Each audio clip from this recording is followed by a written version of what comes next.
पहिले तर आज सभागृहामध्ये अत्यंत महत्त्वाच्या विषयावर विरोधकांचा प्रस्ताव होता। ग्रामीण भागातील आरोग्य व्यवस्था पूर्ण कोलमडली आहे। अनेक सुविधांचा अभाव आहे। रुग्णवाहिकांची दुरुस्ती होत नाही आहे। रुग्णालयाचे इलेक्ट्रिक कनेक्शन कापले जात आहेत। सर्व सामाजिक सेवा बंद केल्या जात आहेत। यावर आज चर्चा होती, परंतु दुर्दैवानं आज सभागृहामध्ये ही चर्चा सुरू असताना कोरम सुद्धा नव्हता। सभागृह चालवणं हे सत्ताधाऱ्यांची जबाबदारी असते, परंतु सरकार सत्ताधारी जबाबदारीतून पळ काढताना आज दिसलेत। त्यामुळे गणपूर्ती नसल्यामुळे ही सत्ताधाऱ्यावर सभागृह बंद करण्याची नामुष्की आली। मला वाटतं की हा सत्ताधाऱ्यांचा नैतिक पराभव आहे असं मी मानतो आणि गांभीर्याने हे सभागृह चालवावं।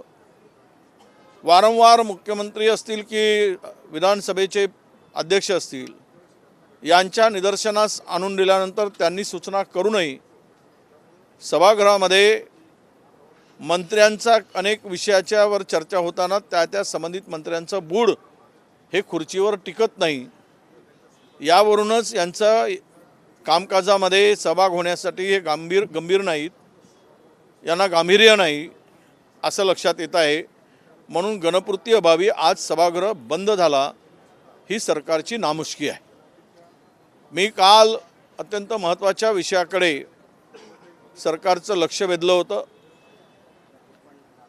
नागपूरच्या नवीन विधानसभा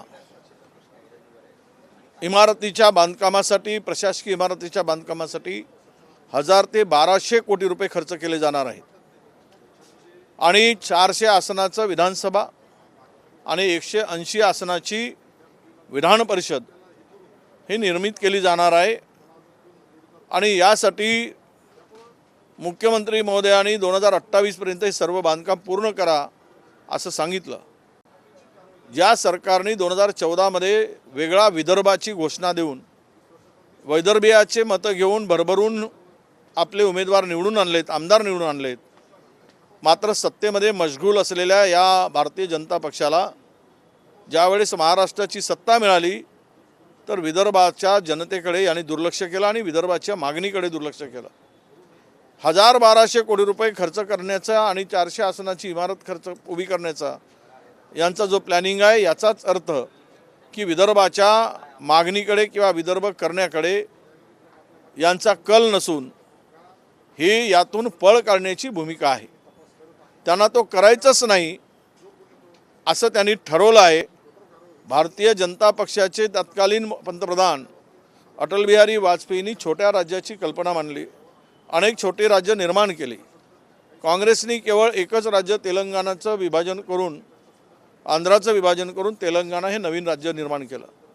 पण दुर्दैवाने आत्ताच्या याच्यामध्ये भारतीय जनता पक्षाच्या सरकारचा एजेंडा होता 14 मध्ये की आम्ही सत्तेत आल्यानंतर वेगळा विदर्भ करू।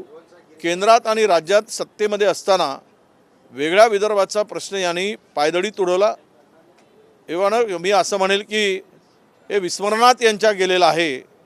हेच या नवीन इमारतीच्या बांधकामावरून, त्यांच्या एकूण आसन क्षमतेवरून या सरकारला वेगळ्या विदर्भाशी काही देणं घेणं राहिलं नाही। विदर्भाच्या जनतेशी, त्यांच्या भावनाशी हे खेळ फिरवून मतं मिळवलीत, त्याचा त्यांना विसर पडला, हे आता स्पष्ट झालेलं आहे। महत्त्वाचा विषय आत्ता तुम्ही जो विचारलात की राज्यातील कायदा सुव्यवस्था कुठे आहे। संगमनेरमध्ये ही जी आज घटना घडली, अत्यंत दुर्दैवी, मन हेलावून टाकणारी आणि काळीज पिळून टाकणारी अशी घटना आहे।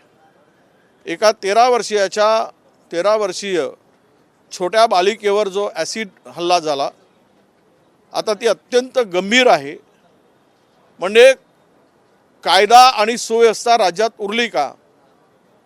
कायदा सुव्यवस्था सांभाळण्यात सरकारला यश आलं का की अपयश आहे? उद्या हा स्थगन देऊन आम्ही याची मागणी चर्चा करणारच आहोत।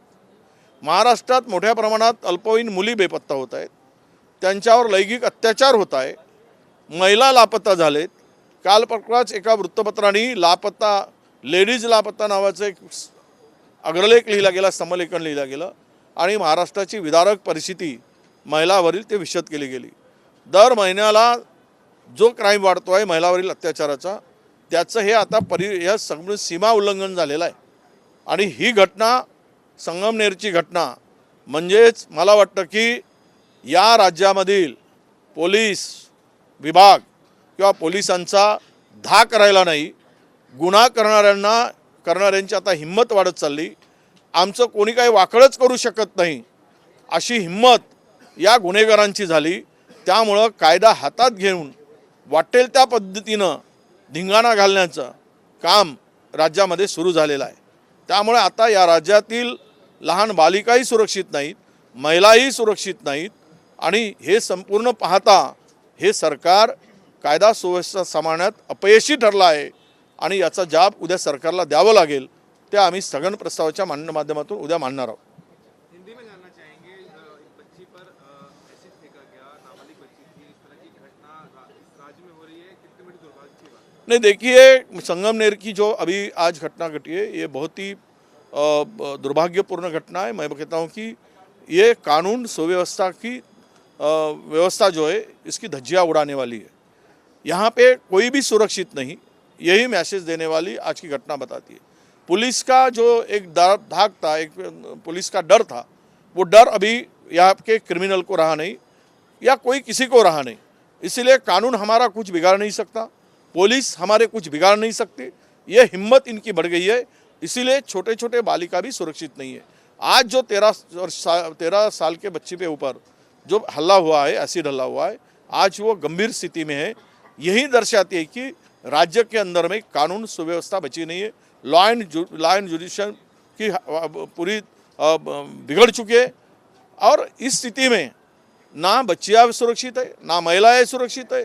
बड़े पैमाने में बच्चों के ऊपर अत्याचार हो रहा है, महिला के ऊपर लैंगिक अत्याचार हो रहा है. और इससे पता यही चलता है कि राज्य की स्थिति कानून को व्यवस्था को लेकर बहुत गंभीर बन चुकी है और इसको गंभीरता से लेना चाहिए. कल इस मुद्दे को हम लोग हाउस के अंदर उठाएंगे और सरकार के ध्यान इसमें तरफ हम लोग आकर्षित करेंगे और इसका जवाब भी सरकार को देना पड़ेगा. एका बाजूला जे आहे ते सरकार लाडकी बहीणसारख्या योजना आणतं, दुसऱ्या बाजूला 11 वर्षाच्या मुलीवरती ऍसिड हल्ला होतो. अर्थसंकल्पीय अधिवेशन सुरू असताना सुद्धा जे आहे ते एकनाथ शिंदे दिल्लीकडे रवाना होतात, उदय सामंत दिल्लीकडे रवाना होतात आणि तुम्ही पण अनेक वेळा जे आहे ते विधानसभेमध्ये हा मुद्दा मांडला की उत्तर द्यायला सुद्धा मंत्री इथे उपस्थित नसतात. हे अर्थसंकल्पीय अधिवेशन नेमकं कोणासाठी होतं? नाही, हे तर या संदर्भात सरकारची अनास्था आहे. अधिवेशन चालवताना अधिवेशन काळामध्ये पूर्ण वेळ मंत्र्यांनी उपस्थित राहिलं पाहिजे. सत्ताधाऱ्यांचं हे काम आहे अधिवेशन चालवणं, तिथला गणपूर्ती ठेवणं, हे सगळं काम त्यांचं आहे.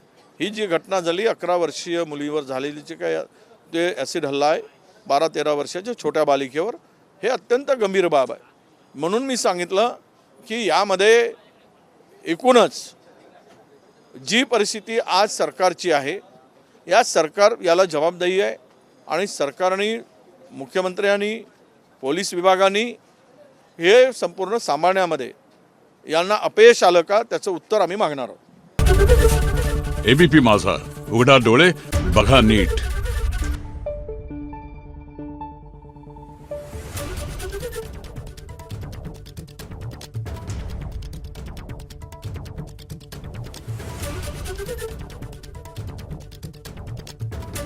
Thank you.